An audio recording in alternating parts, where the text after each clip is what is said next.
거룩한 주일 아침입니다. 예배당에서 또 있는 처소에서 함께 마음을 모아 하나님께 예배하시는 우리 사랑하는 모든 성도님들에게 하나님의 놀라우신 은혜와 크신 평강의 역사가 풍성하게 임하시기를 간절히 소망합니다. 이제 우리 함께 감사와 영광을 올려드리는 예배 하나님께 드리겠습니다. 조용한 기도 드리겠습니다.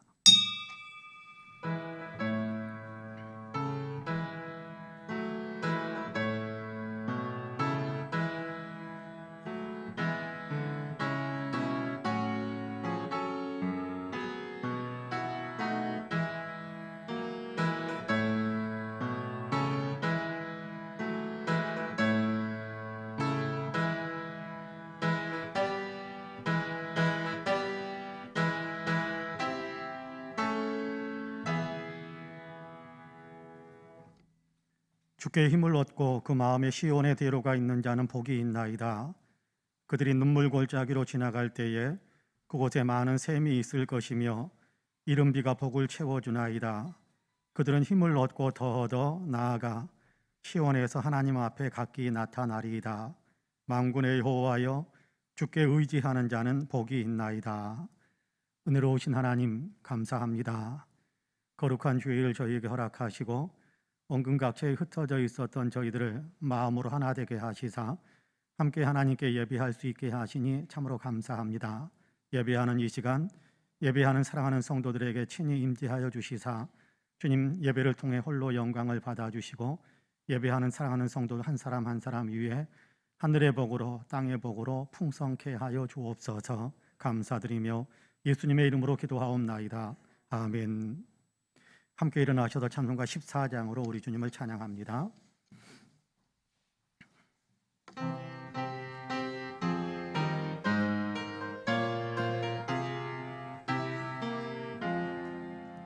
주리 하나님 하늘에 계시니 온 천하 만민 주 앞에 찬송하네.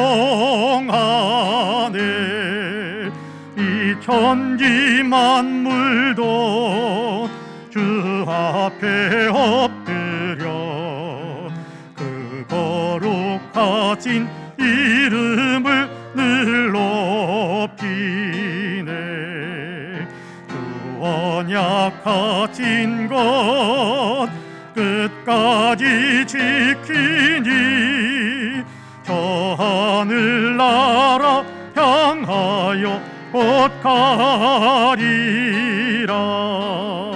그 얼굴 배울 때 내 마음이 기쁘고 영원히 주의 영광을 찬양하리.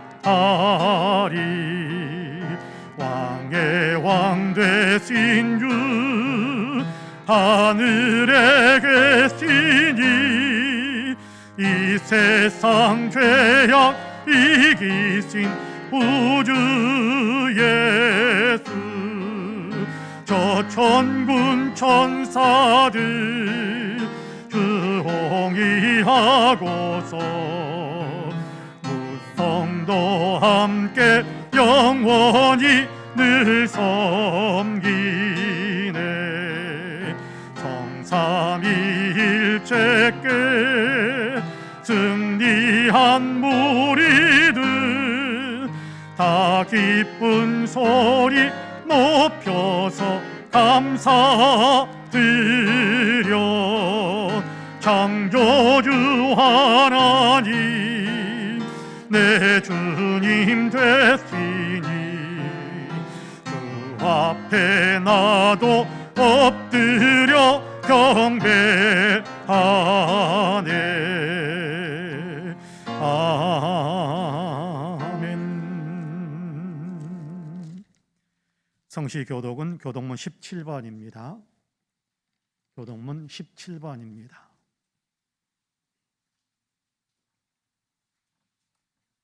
너희 권능 있는 자들아 영광과 능력을 여호와께 돌리고 돌릴지어다.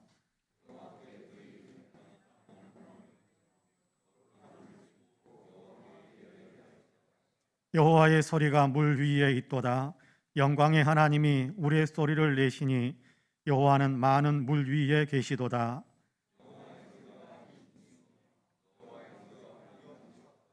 여호와의 소리가 백향목을 꺾으심이요 여호와께서 레바논 백향목을 꺾어 부수시도다.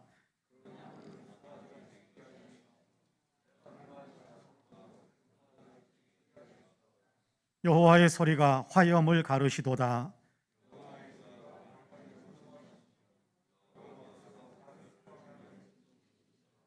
여호와의 소리가 암사슴을 낙태하게 하시고 삼림을 맑게 벗기시니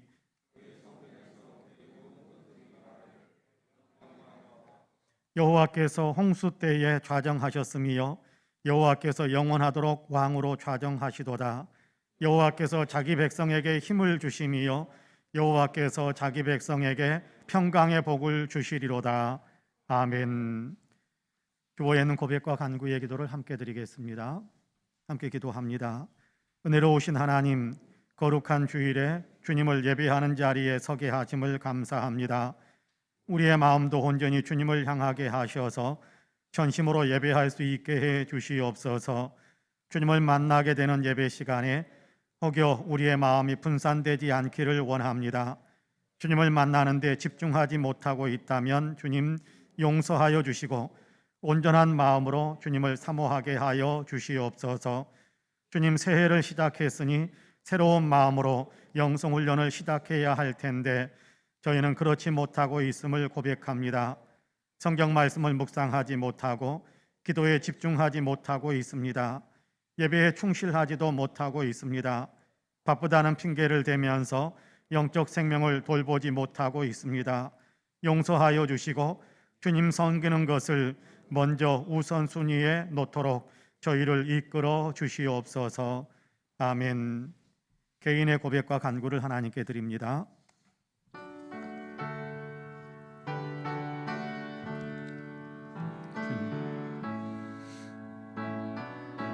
주님, 예배에 하나님의 주님이 주시는 좋은 것을 영원히 쓰여드릴게. 주님, 저를 불쌍히 여기소서. 주님, 저를 불쌍히 여기소서. 주님, 긍휼의 헌신을 주소서.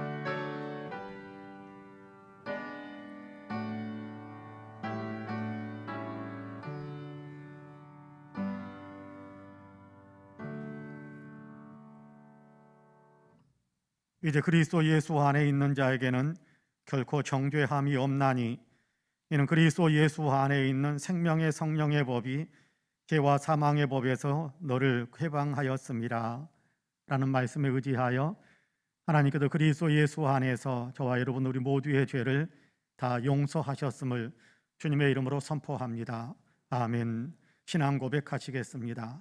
전능하사 천지를 만드신 하나님 아버지를 내가 믿사오며 그 외아들 우리 주 예수 그리스도를 믿사오니 이는 성령으로 잉태하사 동정녀 마리아에게 나시고 본디오 빌라도에게 고난을 받으사 십자가에 못 박혀 죽으시고 장사한 지 사흘 만에 죽은 자 가운데에서 다시 살아나시며 하늘에 오르사 전능하신 하나님 우편에 앉아 계시다가 저리로서 산 자와 죽은 자를 심판하러 오시리라. 성령을 믿사오며 거룩한 공회와 성도가 서로 교통하는 것과 죄를 사하여 주시는 것과 몸이 다시 사는 것과 영원히 사는 것을 믿사옵나이다. 아멘. 다 함께 자리에 앉으셔서 찬송가 327장으로 우리 주님을 찬양합니다.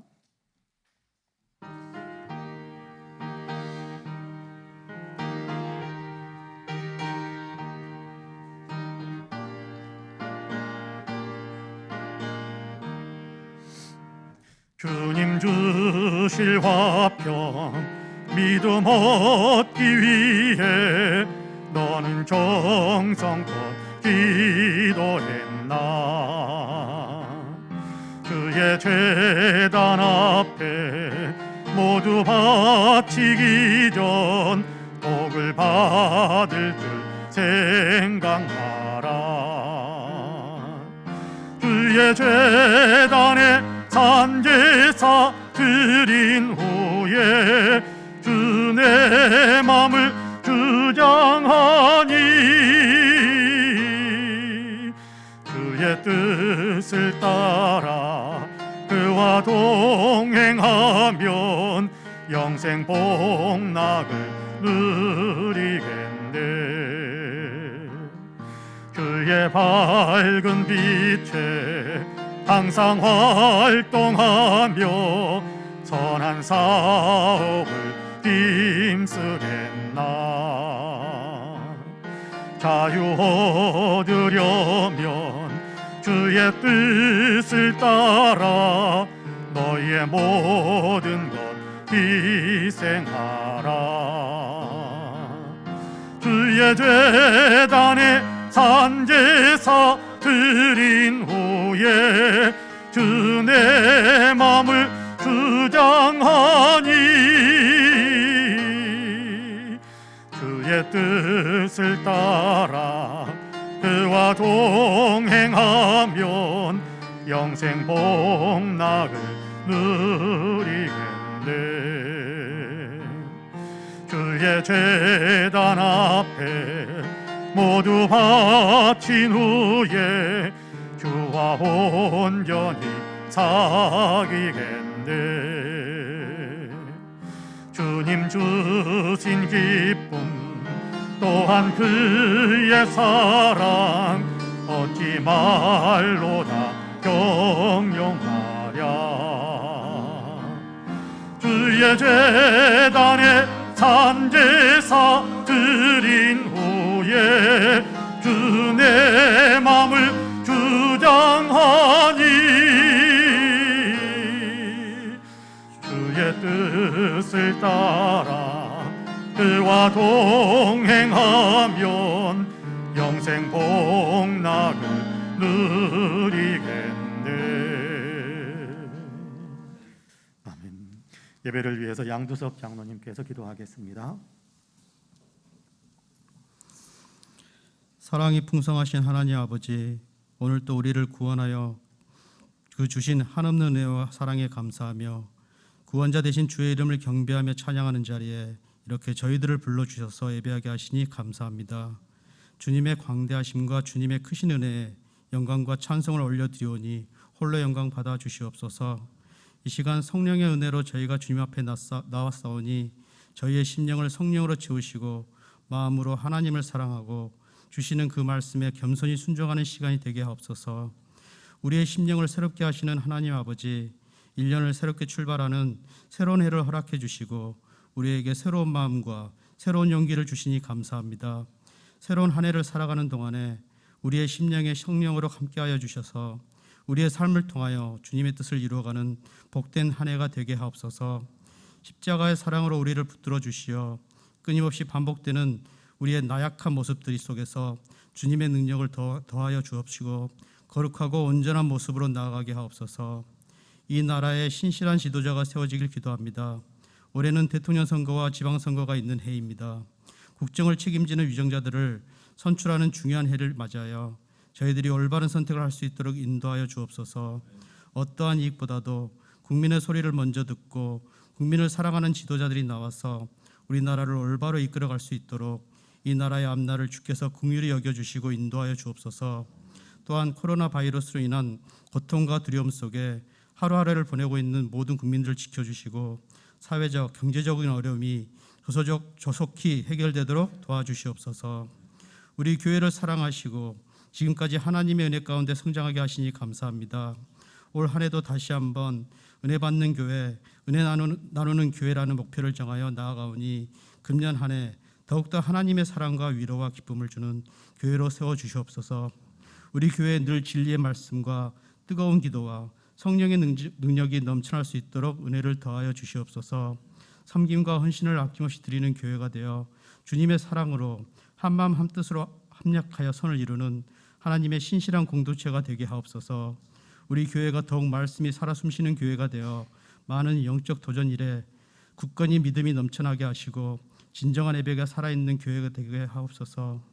주님이 가난하고 억눌린 자들의 친구가 되셨던 것처럼 우리 교회가 이웃의 아픔과 고통을 돌아보는 다정한 이웃이 되게 하시어 이 세상에 그리스도의 사랑을 실현하는 정다운 교회가 되도록 역사해 주시옵소서. 주일학교로부터 청년부와 남녀 신도에 이르는 교회에 속한 모든 기관들이 주님의 은혜로 부흥되어지는 역사를 경험하게 하시며 성령 충만함을 입어 복음을 더욱더 힘차게 전하는 기관들이 되게 하옵소서. 주님의 몸된 교회를 위해 세워진 직분자들의 수고와 헌신을 기억하여 주시고 하나님의 영광을 더욱더 높이 드러낼 수 있도록 담대한 믿음을 더하여 주옵소서. 무엇보다도 코로나로 인하여 우리 교회의 사역과 우리의 신앙생활이 위축되지 않게 하시고 주어진 상황 속에서 최선을 다하여 하나님께 영광 돌려드릴 수 있는 담대함을 허락하여 주옵소서. 주님의 거룩하신 말씀으로 우리를 채워주심에 감사드립니다. 이 시간 목사님께서 말씀을 증거하실 때 성령님께서 함께하사 평강과 기쁨이 넘치게 하옵소서. 주님의 말씀을 선포하시는 목사님과 함께하시어 주님의 권세와 주권이 선포되는 귀한 시간이 되게 하여 주옵소서.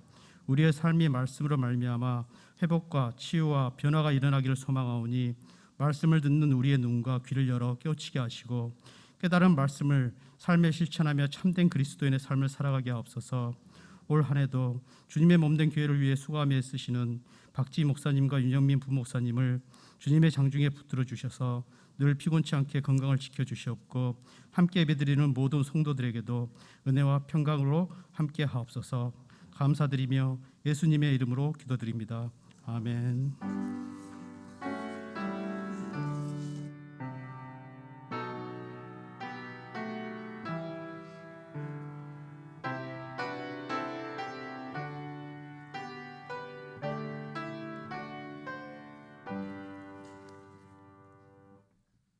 함께 일어나셔서 예물을 봉헌하시겠습니다. 모든 것이 주께로부터 왔으니 이 예물을 주께 드리나이다.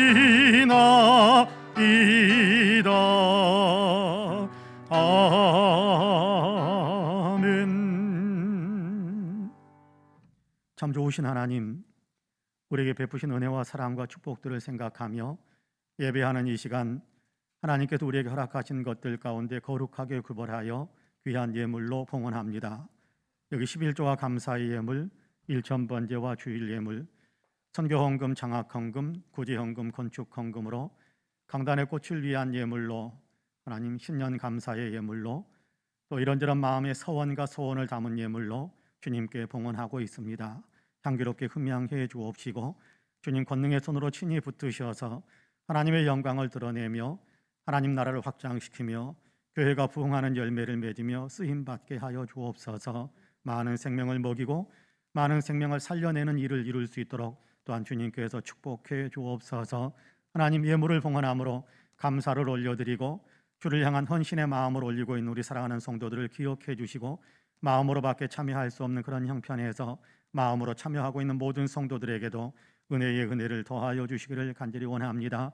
우리 사랑하는 모든 성도들에게 영혼이 잘 되고 범사가 잘 되고 강건한 복을 누리게 하여 주시고 새해 계획하고 추진해가는 모든 일들 속에 형통의 문이 열리며 아버지 소원의 항구에 도달하게 하시는 위대한 축복의 역사도 있게 하여 주옵소서. 가정가정마다 웃음꽃이 가득하게 하여 주시고 가정가정마다 찬양과 기도의 소리, 말씀에 의해서 변화되어지는 소리가 가득 차게 하여 주옵시고 하나님 가정가정마다 하나님께서 주시는 은혜로 간증의 역사가 더 풍성하게 펼쳐지는 축복의 역사가 있게 하여 주옵소서. 감사드리며 예수님의 이름으로 기도하옵나이다. 아멘.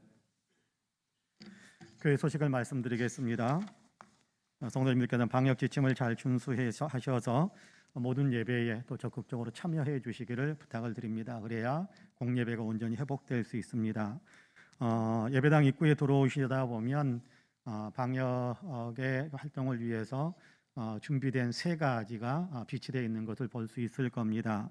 QR코드 확인을 위해서 이렇게 장비를 설치를 해 놓았고요. 또 수기로 기록할 수 있도록 이렇게 노트를 준비해 놓았고 또 벽에 보면 안심콜 번호를 또 적어 놨습니다. 그래서 세 가지 가운데 하나를 하시면 될 텐데 가능하시면 QR코드를 확인하시면서 들어오시면 더 좋겠습니다. 새해 기도 제목을 제출해 주시기를 바라고요. 오늘은 총회 지정 여신도의 주일인데 여신도회를 위해서 많이 기도해 주시기를 바랍니다. 특별히 아마 주보에 여신도회 주일 헌금 봉투가 끼워져 있을 겁니다. 우리가 코로나 이전에는 매년 헌신 예배를 드리면서 여신도회 활동을 위해서 헌금으로 후원을 하곤 했었는데 헌신 예배를 드릴 수 없어서 그냥 봉투를 끼워 놨습니다. 이번 주든지 다음 주든지 그 헌금을 해주시면 여신도회 활동하는데 그렇게 쓰이는 헌금으로 그렇게 여신도회에게 돌려주도록 하겠습니다. 성경 쓰기에 더욱더 힘을 내주시고요. 필사 노트가 필요하신 분들은 사무실에 말씀해 주시기를 바랍니다. 대학기나 이제 마지막 전향이 지금 마지막 진행되고 있는 것을 보게 됩니다. 자녀들을 위해서 더 많이 기도해 주시면 감사하겠습니다. 베드로회 원래가 2부 예배 후에 있겠습니다. 그러니까 베드로 회원들은 기억해 주시기를 바랍니다. 이번 주간에 생신 맞으신 분들이 있는데요. 김민수 집사님 그리고 우리 김영진 집사님입니다. 축복하는 박수 한번 하겠습니다.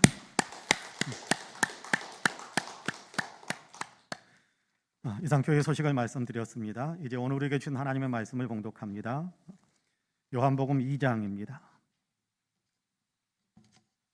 요한복음 2장 1절에서 11절까지의 말씀을 봉독하겠습니다. 제가 봉독합니다. 요한복음 2장 1절에서 11절까지입니다.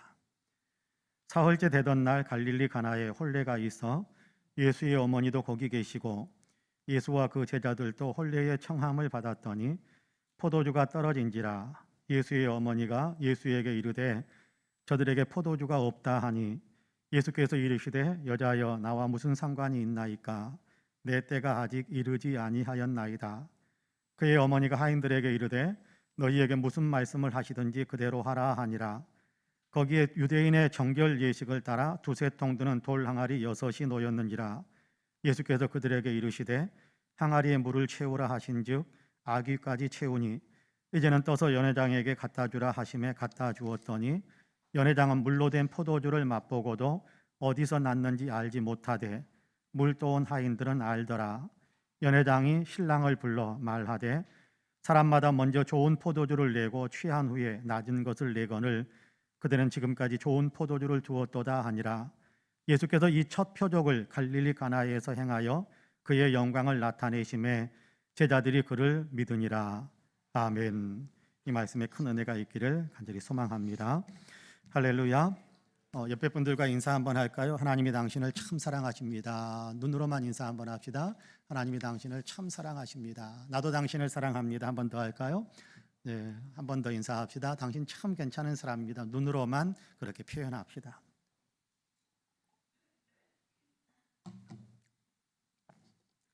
오늘 우리가 읽은 요한복음 2장은 갈릴리 가나에서 있었던 한 사건을 보여주고 있습니다. 갈릴리 가나라는 동네는 갈릴리 나사렛, 마리아가 살던 동네인 나사렛에서 그렇게 멀리 떨어지지 않은 가까운 곳에 있는 자그마한 동네입니다. 그 동네 한 집에서 결혼잔치가 열렸습니다. 성경에서는 누구네 집 혼인잔치인지 밝히고 있지는 않지만 외경, 성경이 아닌 비슷한 메시지를 담고 있지만 성경으로 인정받지 못한 외경 또는 위경도 있는데 외경에 의하면 예수님의 어머니 마리아의 동생 살로메의 집에서 잔치가 열렸다라고 기록을 하고 있고 그리고 결혼식의 신랑은 12제자 가운데 하나로서 요한복음을 기록한 요한이었다 그렇게 기록하고 있습니다.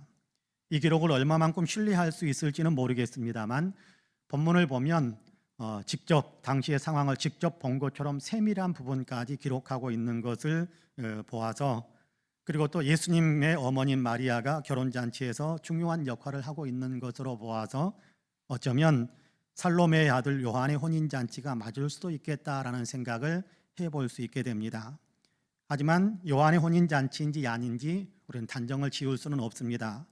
그렇다고 해서 누구네 잔치인지 모른다고 하더라도 본문을 통해서 우리가 은혜를 받고 영적인 교훈을 얻는 데는 아무런 문제가 없다라는 사실도 우리가 아셨으면 좋겠습니다. 이 혼인잔치에 마리아가 있었고 그리고 예수님과 예수님의 제자들도 함께 참석을 했습니다. 잔치집이지요. 분위기도 좋고 기쁨과 축하로 가득 찼을 것입니다. 그러던 중 예수님의 어머니 마리아가 조용히 예수님을 찾아왔습니다. 그리고 말합니다. 포도주가 떨어졌어. 아마 다른 사람들은 모르고 있는 것 같습니다. 신랑도 모르고 어쩌면 신랑 댁 식구들도 모르고 잔치를 관리하고 있는 잔치 매니저인 연회장도 눈치채지 못한 것 같습니다. 다만 음식 공급을 책임지고 있었던 마리아가 먼저 이 사실을 알게 되었던 것으로 보입니다. 포도주가 떨어진 것은 엄청난 위기입니다. 잔치의 흥이 깨어지게 될 것입니다. 어쩌면 소란을 피우는 사람들이 생길지도 모릅니다. 기쁘게 축하하러 왔었는데 이게 도대체 무슨 경우냐 하면서 포도주를 떨어뜨리다니 하면서 험한 말을 쏟아붓고 떠나게 되는 그런 하객들도 있을 것입니다. 이 위기의 상황에서 마리아는 예수님을 찾아 도움을 청하고 있는 겁니다. 마리아는 예수님에 대한 믿음이 있었던 것 같아요. 잉태할 때 천사가 들려주었던 말을 마음에 마리아는 담고 있었을 것이고, 예수님이 태어났을 때 와서 축하하면서 들려주었던 목자들의 이야기, 경배했던 그 동방 박사들의 어떤 모습들, 그런가 하면 30여 년 동안 예수님과 함께 생활하면서 보았던 예수님의 여러 활동, 또 지혜, 그리고 예수님이 다른 사람들에 비해서는 비교할 수 없는 비범한 모습을 보였던 그런 내용들을 가만히 생각하면 예수님이 하나님의 아들이다라는 사실을 아마 마리아는 믿고 있었던 것 같습니다. 그러므로 이 상황 속에, 이 위기의 상황을 헤쳐나갈 수 있게 도움을 줄 것이다라는 그런 기대치를 가지고 예수님께 지금 도움을 청하고 있는 겁니다. 예수님은 내 때가 아니다라고 대답하셨지만 마리아는 시키는 대로 해라 라면서 그 집 하인들을 예수님께 붙여두었지요. 예수님은 이 하인들에게 돌 항아리에 물을 채워라 라고 말씀을 하셨고, 물이 다 채워진 다음에는 떠서 연회장에게 갖다 주어라 라고 말씀을 하셨습니다. 하인들이 떠다 준 것을 맛본 연회장은 신랑을 불러서 이렇게 여전히 좋은 포도주를 계속해서 공급해 주는 것에 대해서 크게 칭찬을 하고 잔치는 계속해서 흥을 이어갔다라는 것을 오늘 우리가 읽은 본문에서 알 수 있게 됩니다. 그리고 이 성경은 이 사건을 예수님이 행하신 첫 번째 표적이다 그렇게 기록하고 있어요. 예수님의 첫 표적이다 그렇게 말씀하고 있거든요. 여러분 11절인데 같이 한번 읽어볼까요? 11절 같이 읽습니다. 시작. 예수께서 이 첫 표적을 갈릴리 가나에서 행하여 그의 영광을 나타내심에 제자들이 그를 믿으니라. 할렐루야. 이 사건을 예수님의 첫 표적이다 그렇게 기록하고 있습니다. 표적이라는 말을 헬라어로는 세메이온 그렇게 되어 있고요, 영어로는 사인이라고 번역을 하거나 우리말에서는 또 표적이다 그렇게 번역을 하고 있습니다. 이적이나 기적은 사건 자체에 초점을 맞추는 경향이 큽니다. 근데 표적은 이런 일을 행하신 분이 어떤 분이신가를 나타내는데 더 중요한 초점을 맞추고 있는 겁니다. 똑같은 사건이지만 기적이다 그랬으면 이런 놀라운 일이 일어났다라는 것이고, 표적이다라는 얘기는 이런 놀라운 일을 행하신 분이 도대체 누구란 말인가 라는 것에 초점을 맞춘다라는 겁니다. 그러니까 물을 포도주로 만드는 기적을 표적이라고 말하는 것은 이 사건이 기적을 만드신 예수님이 어떤 분이신가를 그렇게 나타내고 있다라는 그런 의미인 거지요. 이제 예수님의 이 첫 번째 표적을 함께 살펴보면서 예수님을 우리가 더 알아가기를 원하는데요, 바라기는 말씀을 나누는 우리 모두가 예수님을 더 알게 되고 예수님과 더 친밀해져서 주의 은혜가 더 풍성한 삶을 살아가게 되기를 주님의 이름으로 간절히 축복합니다. 이 표적을 통해 보여주시는 예수님은 어떤 분이신가요? 첫째로 예수님은 초청에 흔쾌히 응해 주시는 분이십니다. 초청하면 마다하지 않고 그 초대에 응하시는 분이다라는 겁니다. 예수님은 초청에 흔쾌히 응하시는 분이세요. 예수님을 모시고 싶어하는 사람의 초청에 기꺼이 응하시며 찾아와 주시는 분이다, 그런 얘기입니다. 예수님을 만나고 싶어하는 사람, 예수님을 필요로 하는 사람이 있으면 예수님은 마다하지 않고 거절하지 않고 기꺼이 달려와서 만나주시는 그런 분이시다라는 겁니다. 여러분 본문 1절과 2절 말씀을 같이 한번 읽어볼까요? 같이 읽습니다. 시작. 사흘째 되던 날 갈릴리 가나에 혼례가 있어 예수의 어머니도 거기 계시고 예수와 그 제자들도 혼례의 청함을 받았더니, 할렐루야. 갈릴리 가나라는 작은 동네에 혼인잔치가 열렸다고 하지요. 예수님의 어머니 마리아가 그 자리에 있었고 예수님도 초청을 받았던, 초청 받으신 예수님께서 제자들과 함께 그 혼인잔치에 참석을 했다라고 이야기합니다. 결혼식에 참석했다, 초청 받으신 예수님은 결혼식에 참석했다, 그러니까 초대에 예수님이 흔쾌히 응해 주셨다, 그런 얘기입니다. 그런데 가만히 한번 생각해 볼 필요가 있을 것 같아요. 예수님은 얼마 전에 세례를 받으시면서 자신을 나타내시며 하나님께서 맡기신 공적 사역을 이제 막 시작하고 있습니다. 하나 둘 제자들을 모으시는 중에 있습니다. 1장에 보니까 5명의 제자를 모았어요. 이제 2장 더 많은 제자들을 모아야 하고, 제자들을 모아서 가르쳐야 하고 훈련을 시켜야 하고, 또 그리 길지 않을 공생의 기간 동안에 해야 할 일들이 있기 때문에 그 일들을 어떻게 정리해 갈 것인가라는 것에 대한 계획들을 많이 세워야 할, 굉장히 시간을 많이 필요로 하는 어떤 그런 시간들이었거든요. 그러니까 예수님께는 시간이 모자랄 지경인 겁니다. 지금 형편이 시간이 모자랄 지경에. 그런데 예수님은 하나님의 아들로서 하나님의 큰 일, 메시아로서 인류 구원의 역사를 이루셔야 하는 분이시잖아요. 큰 일을 생각하셔야 될 분입니다. 그 일을 위해서 시간을 투자해야 되시는 분이다, 그런 얘기입니다. 이렇게 큰 일을 해야 하는 분이기 때문에 이런 사적인 초청은 무시하거나 거절해도 될 것 같지 않습니까? 그런데 예수님은 거절하지 않으셨습니다. 결혼식 초대에 흔쾌히 응하시면서 달려와서 축하해 주시고 축복해 주셨습니다. 예수님은 그런 분이세요. 와주세요 라고 부르면 흔쾌히 달려오시는 분이시라는 겁니다. 한 번은 회당장 야이로가 예수님을 자기의 집에 초대했었지요. 그 집은 잔치집이 아닙니다. 걱정과 근심, 우환으로 가득 차 있는 집입니다. 어린 딸이 병들어서 금방 죽어가고 있다며 예수님께 제발 한 번만 좀 방문해 달라고 부탁한 겁니다. 분위기가 어두운 집 아닙니까? 근데 이 분위기 어두운 이 집에 초청해도 예수님은 흔쾌히 찾아오셨습니다. 기분 좋은 곳만이 아니라 아프고 슬프고 고통스러운 것도 마다하지 않고 초대하면, 초청하면 찾아오시는 분이라는 겁니다. 집에 오시는 중에 딸이 죽었다라는 소식을 들었지만 예수님은 그럼에도 불구하고 그 집에 기꺼이 오셨어요. 기쁨의 잔치에만 찾아오시는 것이 아니라 슬픔의 자리에도 예수님은 오시는 분이다라는 것을 보여주고 있습니다. 예수님은 바리새인 시몬이 초청하니까 그의 집에 들어가서 같이 식사하기도 하셨고요. 세리 마태가 자기의 집에 초청하니까, 세리는 유대인들이 다 만나기조차 꺼려하는, 마주치는 것조차 꺼려하는 죄인으로 취급하면서 사람들에게 전혀 인정받지 못하고 무시당하는 사람들 아닙니까? 그런데 예수님은 마태가 초청하자 그의 집에 들어가셨습니다.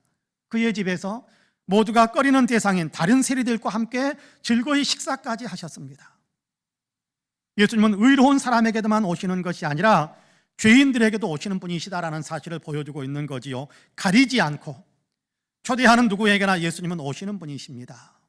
오셔서 함께 하시고, 함께 하시면서 우리가 겪고 있는 아픔에 같이 아파하시고 치유하시고 문제를 해결해 주시기까지 하시는 분이세요. 야이로의 죽은 딸을 예수님께서 살려주셨지 않습니까? 여기 혼인잔치에서도 그러셨습니다. 포도주가 떨어져 위기 앞에 선 그 집을 위해 예수님은 물을 포도주로 그렇게 변화되게 만드셔서 그 집이 위기를 넘어설 수 있게 만들어 주셨습니다. 계속해서 잔치의 기쁨을 이어가게 만들어 주신 거지요. 이 집에 예수님이 안 계셨더라면 어쩔 뻔했을까요? 예수님이 그 집에 안 계셨더라면 그 잔치가 어떻게 되었을까요? 예수님을 초대한 것이 얼마나 다행인지 모릅니다. 홀레집 사람들은 그래서 아마 두고두고 그런 말을 했을 것 같아요. 예수님 초청하기를 정말 잘했다. 예수님이 안 계셨더라면 우리는 어쩔 뻔했냐? 그래, 그때 예수님 초청한 거 그거 정말 잘한 일이야. 최고로 잘한 일인 것 같아. 아마 그런 얘기들을 나누었을 법합니다. 그렇습니다. 예수님을 초청한 것은 정말 잘한 일입니다. 지금도 그렇습니다. 지금도 예수님을 초대하는 일은 가장 잘하는 일입니다. 내 삶에 예수님을 초청한다면 내 일생 중에서 가장 잘한 일일 것입니다. 우리 집에 예수님을 초청한다면 우리 집 역사에서 가장 잘한 일이 될 것입니다. 예수님을 부르면 예수님은 오시는 분이십니다. 초대하는 자가 잘났느냐 못났느냐 따지지 않으세요. 초대한 자가 의롭냐 죄 많은 자냐 따지지 않으세요. 예수님을 부르면 예수님은 그 사람에게 오십니다. 영접하는 자, 곧 그 이름을 믿는 자들에게는 하나님의 자녀가 되는 권세를 주셨다라고 말씀하지 않습니까? 그렇습니다.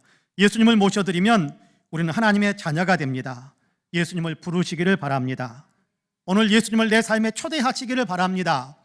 10년 전, 20년 전에 나는 예수님을 이미 영접해서 믿기 시작했어. 여러분 그렇게 말씀하실 수 있겠습니다만, 그것도 중요한 일이겠습니다만, 오늘 더 중요한 것은 오늘 내 인생 속에, 오늘 내 삶 속에 예수님을 모셔드리는 것입니다. 혹시라도 거절당할까 봐 두려워하지 마세요. 주님은 절대로 거절하시는 분이 아닙니다. 다만 주님을 부르면 주님은 부르는 그 사람에게 오시는 분이십니다. 예수님 내게 오세요. 예수님 우리 집에 오세요. 모셔드리시기를 바랍니다. 예수님으로 인한 기쁨, 잔치의 흥겨움이 우리의 삶에 더 풍성해질 수 있게 될 것입니다. 예수님을 모셔드리기를 정말 잘했어. 예수님 모셔드린 거 이거 내 인생 가운데 가장 잘한 일이야. 우리도 그렇게 고백하게 될 것입니다. 바라기는 오늘 예수님을 우리의 삶에 초대하셔서 예수님을 모신 인생으로 살아가시기를 주님의 이름으로 간절히 축복합니다. 둘째로 예수님은 질적인 변화를 만들어주시는 분이십니다. 예수님은 질적으로 변화시켜 주시는 분이세요. 예수님은 누가 초대하든 어떤 사람이 초대하든 흔쾌히 응하십니다. 기꺼이 오셔서 함께 해주시면서 놀라운 일을 만드시는 분이세요. 본문은 놀라운 일, 주님이 물을 포도주가 만드시는 일을 하셨다라고 우리에게 가르쳐주고 있습니다. 물을 포도주로 질적으로 전혀 새로운 것이 되게 만드셨다, 그런 얘기입니다. 그럼 본문 3절에서 9절까지의 말씀을 천천히 같이 읽어보겠습니다. 3절에서 9절까지 같이 읽습니다. 포도주가 떨어진지라 예수의 어머니가 예수에게 이르되 저들에게 포도주가 없다 하니 예수께서 이르시되 여자여 나와 무슨 상관이 있나이까 내 때가 아직 이르지 아니하였나이다. 그의 어머니가 하인들에게 이르되 너희에게 무슨 말씀을 하시든지 그대로 하라 하니라. 거기에 유대인의 정결 예식을 따라 두세 통 드는 돌 항아리 6이 놓였는지라. 예수께서 그들에게 이르시되 항아리에 물을 채우라 하신즉 아귀까지 채우니 이제는 떠서 연회장에게 갖다 주라 하심에 갖다 주었더니 연회장은 물로 된 포도주를 맛보고도 어디서 났는지 알지 못하되 물 떠온 하인들은 알더라. 연회장이 신랑을 불러. 할렐루야. 포도주가 떨어졌습니다. 잔치가 이대로 끝나버릴 위기에 놓인 겁니다. 마리아가 예수님을 찾아와 포도주가 떨어졌다라며 도움을 청할 때 예수님은 여자여 나와 무슨 상관이 있나이까 내 때가 아직 이르지 아니하였나이다 라고 대답하셨지요. 어떤 분이 이 본문을 읽으면서 예수님이 마리아를 향해 여자여 라고 불렀다면서 불편한 심기를 토로했던 것을 들은 적이 있습니다. 여자여, 어머니 그렇게 불러야지 어떻게 여자여 그렇게 부릅니까? 무시하는 것 아닙니까? 그러면서 불평을 하던 그런 기억이 있습니다. 하지만 여기 여자여라는 이 호칭은 당시 유대 문화에서 무시하는 어떤 의미가 전혀 없이 존중하는 의미를 이렇게 품고 있는 그런 호칭이었다라고 그렇게 알려져 있습니다. 그러니까 불편해하지 않으셔도 되는 겁니다. 예수님은 내 때가 아직 이르지 않았다라고 하셨지만 마리아는 하인들을 붙이면서 예수님이 시키시는 대로 다 해라 그렇게 당부했지요. 믿음을 가진 겁니다. 하나님의 아들 예수님은 사랑이 많기 때문에 지금 이 어렵고 위태로운 상황을 모른 채 하지 않고 도와줄 거야 하는 믿음을 갖고 있는 겁니다. 믿음은 신뢰하는 것 아닙니까? 믿음은 맡기는 거잖아요. 지금 이 집의 상황을 예수님께 맡기고 있는 겁니다. 그래서 하인들까지 붙여주었죠. 예수님은 돌 항아리 6개의 물을 채우라고 말씀하셨고 하인들은 아기까지 물을 채웠습니다. 그러자 이제는 떠서 연회장에게 갖다 주라라고 말씀하십니다. 말씀만 하셨습니다. 하나님은 말씀으로 천지를 창조하셨지 않습니까? 그 하나님께서 그 말씀을 선포하고 있는 겁니다. 하인들도 예수님의 말씀을 그대로 따라했지요. 그러자 그것을 맛본 연회장은 최고의 포도주가 계속 이어지고 있다며 감탄과 칭찬을 아끼지 않고 있습니다. 물이 포도주로 변했습니다.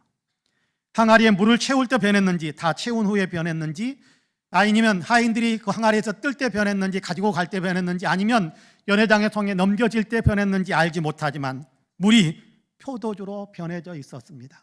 언제 변했는지는 모르지만 물이 포도주로 변한 겁니다. 최상품의 포도주로 변해 있는 겁니다. 예수님이 그렇게 만드셨습니다. 할렐루야. 예수님이 물을 포도주로 변화시킨 겁니다. 전혀 다른 새로운 것이 되게 만드신 거예요. 예수님은 구속의 주님이십니다만 창조의 주님이세요. 오늘도 만물을 새롭게 하는 재창조의 역사를 행하고 계시는 분입니다. 만물을 새롭게 하시는 주님이세요. 만물을 새롭게 변화시키시는 주님이시란 말입니다. 고린도후서 5장 17절에서는 우리에게 그런 말씀도 들려주지요. 누구든지 그리스도 안에 있으면 새로운 피조물이라, 이전 것은 지나갔으니 보라 새 것이 되었도다. 새로운 피조물, 이전의 모습을 벗겨버리고 전혀 새로운 것이 되게 만드셨다, 그런 얘기 아닙니까? 예수 안에서 변하는 겁니다. 예수 안에서 변화되는 거예요. 여러분, 사도 요한은요, 우리의 아들이라는 별명이 붙여져 있었던 사람입니다. 우리의 아들, 천둥의 아들, 우리의 소리 요란한 그 천둥의 아들이다, 그런 얘기니까 여러분, 거기에 무슨 의미가 있겠습니까? 소란스럽고 요란하고 좀 거칠고 좀 어떻게 보면 모진 성격, 좀 더러운 성격, 그런 의미가 있지 않겠습니까? 실제로 요한은 어느 동네에 갔는데 자기들을 환영해 주지 않는다면서 그 동네 확 불질러 버립시다, 그렇게 나섰던 사람입니다. 그런데 예수님과 함께 있으면서 변합니다. 그런 사랑하자고 말하는 사람이 되었고 사랑을 실천하는 사람이 되기 시작했습니다. 그래서 나중에 이 요한을 가리켜서 사람들은 그를 사랑의 요한, 사랑의 사도, 그렇게 별명을 붙여서 부를 정도가 되었습니다. 우레의 아들로 불릴 때의 요한이나 사랑의 사도로 불릴 때의 요한이나, 요한은 요한입니다. 똑같은 요한이었습니다. 그런데 그의 성품이 변하고 인격이 변했습니다. 예수님으로 인해서 질적으로 전혀 새로운 사람이 된 것입니다. 그렇습니다. 예수님은 새롭게 만들어주시는 분이세요. 우리의 성품도 예수님은 새롭게 만드실 수 있고, 그렇습니다. 우리의 행동도 예수님은 전혀 새롭게 달라지게 만들 수 있습니다. 질적으로 거룩하고 의롭고 새롭게 만들어 주실 수 있는 겁니다. 옛사람의 옷을 벗겨주시고 새사람의 옷을 입혀주시는 거지요. 위기 가운데서 예수님을 믿으며 맡겨드리고 말씀하신 대로 순종하니까 예수님은 그들을 위해서 물이 포도주가 되게 만드시는 질적인 변화의 역사를 만들어내지 않으셨습니까? 믿고 맡겨드리고 말씀에 순종하면 주님은 우리도 전혀 새롭게 변화시켜 주십니다. 여러분, 혹시 거친 성격 때문에 고민이신가요? 성격이 거친데 고민도 안 하시면 좀 문제입니다. 거친 성격 때문에 고민이신가요? 예수님이 변화시켜 주실 수 있습니다. 믿고 맡기시면 됩니다. 너무 소심한 성격 때문에 고민이신가요? 믿고 맡기시면 예수님께서 전혀 새롭게 변화시켜 주십니다. 지금 내 모습이 마음에 들지 않아서 화가 나 있는 분이 계시나요? 화만 내지 마시고 믿고 맡기고, 그리고 주님께서 말씀하시는 것을 한 걸음씩 따라가 보세요. 그러면 놀랍도록 분노하게 만들었던 여러 가지 내 모습이 전혀 새로운 모습으로 변화되어 있는 것을 우리도 발견할 수 있게 될 것입니다. 주님은 우리를 질적으로 변화시켜 주시는 분, 우리를 전혀 새롭게 만들어 주실 수 있는 분이십니다. 믿고 맡기면 되는 겁니다. 바라기는 우리 모든 성도님들도 인생의 고민을 주님께 맡기심으로 새롭게 하시는 주님의 권능으로 인해 새로운 삶을 살아갈 수 있게 되기를 주님의 이름으로 간절히 축복합니다. 마지막으로 예수님은 수치 대신에 칭찬의 옷을 입혀주셨습니다. 포도주가 있어야 잔치가 잔치되고 잔치의 흥을 돋울 수 있습니다.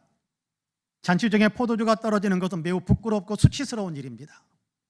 유대인들에게 있어서 포도주는 기쁨의 대명사거든요. 그래서 시편 104편 15절에서 시인은 이런 노래를 부르기도 합니다. 시편 104편 15절인데요. 사람의 마음을 기쁘게 하는 포도주와 사람의 얼굴을 윤택하게 하는 기름과 사람의 마음을 힘있게 하는 양식을 주셨도다. 하나님께서 그렇게 주셨다라고 이야기합니다. 포도주가 사람의 마음을 기쁘게 만드는데 하나님께서 이 포도주를 우리에게 주셨다, 그렇게 노래하는 거지요. 유대인 랍비들은 포도주 없이는 기쁨도 없다네 라는 말을 공공연하게 했었고, 그 말이 지금도 계속해서 유대 사회에서는 통용되고 있다고 합니다. 포도주가 있어야 한다는 거지요. 만약 잔치를 계획하는 집이 있다면 먼저 포도주 공급 계획을 세워야 했습니다. 당시에는 지금처럼 그렇게 포도주 공장 이런 것이 없이 가정에서 필요한 대로 포도를 담궈서 포도주를 만들어서 사용하던 그런 시대입니다. 그러니까 내년쯤에 아들을 장가 보내야겠다라고 계획을 세우면 올해 미리서 포도주를 담그는 겁니다. 잔치에 필요한 만큼. 손님이 어느 정도나 될 것인지를 계산해보고 거기에 조금 더 여유 있게 포도주를 담그는 거지요. 그래도 혹시 계산이 잘못되어서 부족할 것 같으면 잔치가 다 오기 전에, 잔치날이 오기 전에 주변 이웃들에게 가가지고 사정을 해서 포도주를 얻어와서 채워놔야 되는 겁니다. 그럼에도 가끔 잔치 도중에 포도주가 떨어지는 일이 있었는가 봅니다. 그러면 그 후로 그 집 사람들은 얼굴을 들고 다니지 못했다고 합니다. 동네 사람들에게 철저하게 무시를 당했다고 그래요. 잔치에 사람을 초청해놓고 포도주를 떨어뜨리는 그런 집안 사람이다, 그러면서 못된 사람 취급을 받는 것입니다. 부끄러움과 수치를 당하는 거지요. 여기 이 집 사람들도 그럴 형편에 지금 놓이게 된 겁니다. 잔치 중에 포도주가 떨어져 버렸으니 이제 부끄러움과 수치를 당하게 될 것입니다. 행복을 위해서 결혼식을 올리고 있는 신랑도 그 결혼잔치가 수치를 뒤집어 쓰는 잔치, 그런 어떤 결과로 끝나게 될 것이고, 결혼식이 끝나서 동네 사람들이 우리 결혼했어요 라고 자랑도 해야 될 텐데 그러지 못하고 이제 전혀 낯을 들지 못하는 그런 상황이 되는 겁니다. 그런데 보십시오, 이 집 신랑이 도리어 수치를 당하는 것이 아니라 도리어 엄청난 칭찬을 받고 있습니다. 여러분 같이 한번 읽어볼까요? 9절과 10절 말씀 같이 읽어봅시다. 시작. 연회장은 물로 된 포도주를 맛보고도 어디서 났는지 알지 못하되 물 떠온 하인들은 알더라. 연회장이 신랑을 불러 말하되 사람마다 먼저 좋은 포도주를 내고 취한 후에 낮은 것을 내거늘 그들은 지금까지 좋은 포도주를 주었도다 하니라. 할렐루야. 연회장이 신랑을 불러서 말하는 겁니다. 여기 연회장은 신랑 집 사람은 아닙니다. 당시 결혼 문화에 보면 연회장은 결혼식이나 잔치를 위해서 특별히 외부에서 사람을 초청해 가지고 와서 잔치를 주관하게, 잔치 매니저가 되도록 그렇게 부탁을 해서 일을 보게 하는 사람이라고 합니다. 이 사람은 다른 결혼식에서도 그러니까 연회장의 역할을 많이 해본 사람이겠지요.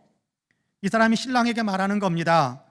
다른 집에서도 결혼식 연회장을 많이 해봤는데 처음에 결혼식장에 가면 처음에는 좀 품질이 우수한 그런 포도주들을 냈다가 좀 취기가 오르면 점점 포도주 질이 떨어지는 것들을 내놓던데 어떻게 당신의 집은 이렇게 처음이나 끝까지 계속해서 최상품의 포도주를 공급하고 있습니까? 놀랍습니다. 대단합니다. 그러면 칭찬하고 감탄하고 이렇게 그를 높여주는 어떤 그런 말들을 하고 있는 겁니다. 여러분 그런데 생각해 보세요. 신랑이나 신랑 집 사람들은 이렇게 칭찬 들을 만한 일을 한 적이 없습니다. 아니 신랑 집 식구들은 포도주를 부족하게 준비했기 때문에 꾸중과 책망을 듣는 것이 당연한 일이었습니다. 그들이 한 대로라면 욕을 먹고 부끄러움과 수모를 안아야 되는 것이 맞습니다. 그런데 지금 도리어 칭찬을 받고 있는 것 아닙니까? 어떻게 된 일입니까? 예수님 때문입니다. 예수님께서 이들을 위해서 해주신 일 때문입니다. 예수님께서 물을 포도주로 만들어서 공급해 주심으로 인해서 신랑은 칭찬을 듣게 되고 낯을 들게 되었고 영광을 누릴 수 있게 된 것입니다. 예수님의 절대적인 은혜이지요. 그렇습니다. 예수님이 부끄러움의 옷을 벗겨주시고 대신에 칭찬의 옷을 입혀주신 겁니다. 수치의 옷을 벗겨주시고 대신에 영광의 옷을 입혀주신 것입니다. 예수님께서 맞바꿔 주신 거예요. 예수님께서 교환시켜 주신 거예요. 부끄러움 대신에 칭찬으로, 수치 대신에 영광으로 맞바꿔 주셨습니다. 그리고 예수님은 죄 대신에 의로 맞바꿔 주시기도 하시는 분입니다. 예수님 안에서 거룩한 교환이 이루어지게 되는 것이지요. 이사야 53장 5절과 6절 말씀에서는 이 거룩한 교환의 절정의 모습을 보여주고 있는데요, 이렇게 말씀합니다. 여러분 같이 한번 읽어볼까요? 그가 찔림은 우리의 허물 때문이요 그가 상함은 우리의 죄악 때문이라. 그가 징계를 받음으로 우리는 평화를 누리고 그가 채찍에 맞음으로 우리는 나음을 받았도다. 우리는 다 양 같아서 그릇 행하여 각기 제 길로 갔거늘 여호와께서는 우리 모두의 죄악을 그에게 담당시키셨도다. 할렐루야. 예수님께서 창에 찔리고 채찍에 맞아 상하고 심판을 받으심으로 우리에게서 허물과 죄를 거두어 가셨고 우리로 의로움을 누리고 평화를 누리고 회복을 누리고 치유를 누리게 하셨다라고 말씀하고 있지 않습니까? 그렇습니다. 십자가를 통해 예수님은 우리에게서 의의 옷을, 죄의 옷을 벗겨주시고 대신에 우리에게 의의 옷을 입혀주셨습니다. 심판받아 마땅할 죄수의 옷을 벗겨주시고 예수님은 대신에 우리에게 의로운 사람, 하나님의 자녀의 옷을 입혀주신 것입니다. 우리가 행한 대로라면 마땅히 사망에 던져져야 할 우리인데 예수님께서는 도리어 십자가를 통해 우리에게 생명의 옷을 입혀주신 것입니다. 하나님의 사랑받는 자녀가 되게 만들어 주셨어요. 주님이 우리를 거룩한 신분으로 바꾸어 주신 것입니다. 할렐루야. 유명한 김익두 목사님은 평안도 신천 장터에 굉장한 깡패였다고 하지요. 우리가 다 아는 사실 아닙니까? 너무 많이 들었기 때문에. 그런 그가 회개하고 예수 믿고 신학 공부를 하고 목사가 되었습니다. 부흥사가 되고, 그리고 신천 서북교회에 심호하시면서 많은 능력을 드러내셨습니다. 그를 통해 하나님께서 많은 기적을 행하셨습니다. 사람들이 깜짝 놀랄 정도로 굉장하다라고 찬탄을 아낌없이 보낼 정도로 그에게서는 놀라운 이적들이 나타났습니다. 김익두 목사님은 자기를 바라보면서 사람들이 놀라고 찬탄하는 그런 소리를 들을 때마다 그렇게 이야기했다고 그래요. 뭐니 해도 진짜 기적은 내가 예수 믿는다는 사실이요, 지옥 갈 처지에 처해 있었던 사람이 천당 가는 것만큼 큰 기적, 이런 기적이 또 어디 있겠습니까? 라는 말씀을 늘 하셨다고 합니다. 그렇습니다. 행한 대로라면 지옥 가야 하는데 예수님이 십자가를 통해 천국 갈 사람으로 바꾸어 주셨습니다.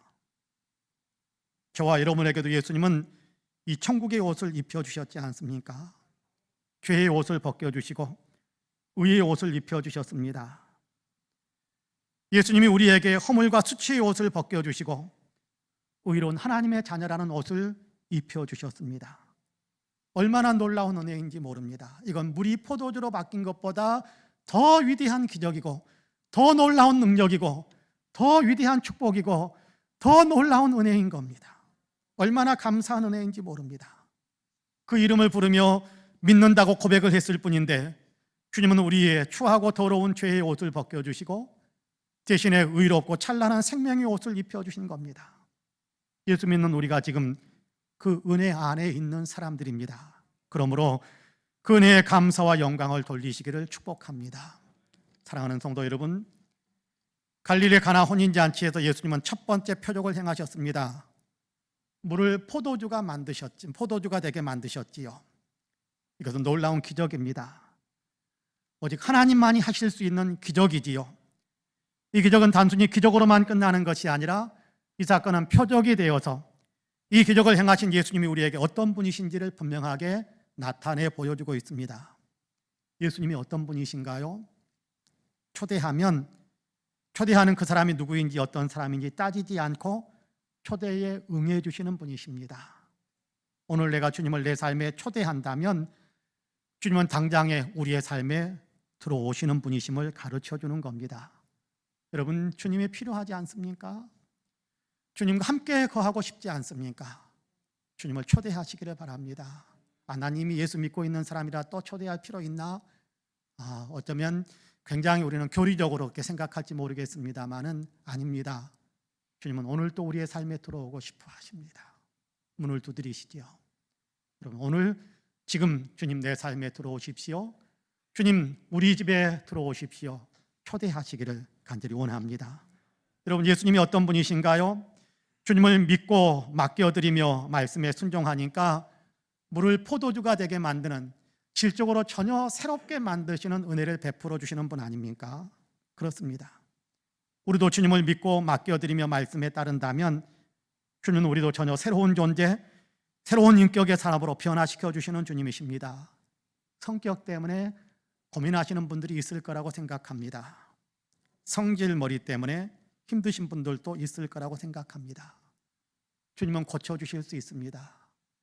나의 이 상황, 나의 이 처지 다 부정해버리고 싶고 외면해버리고 싶고 다 없애버렸으면 좋겠는데 이 상황이라는 것이, 이 처지라는 것이 없어지는 것인가요?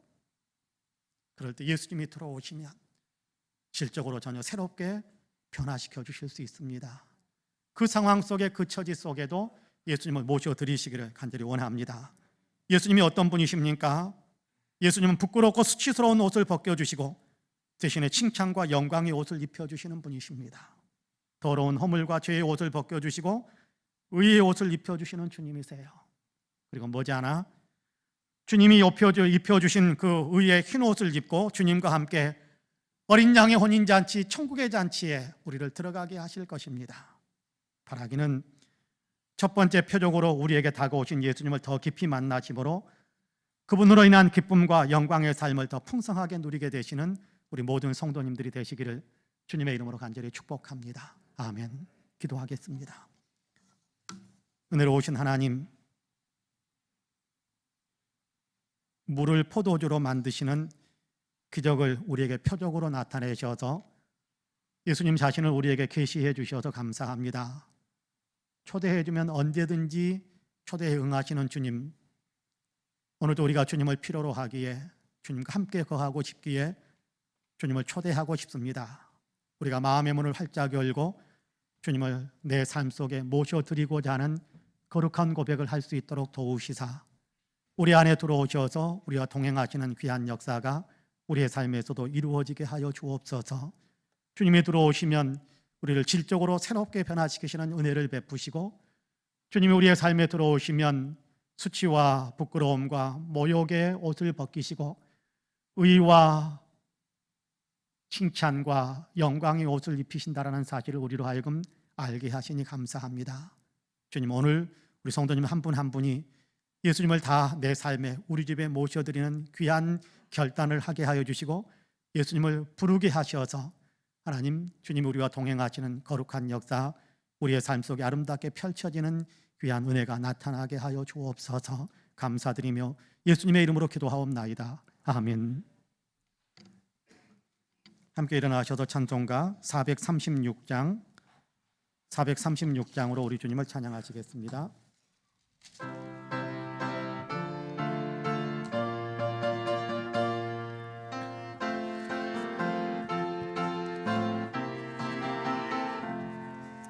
나 이제 주님의 새 생명 얻은 몸, 옛 것은 지나고 새 사람이로다.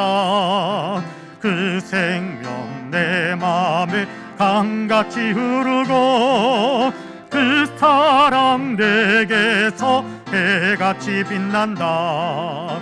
영생을 누리며 주 안에 살리라.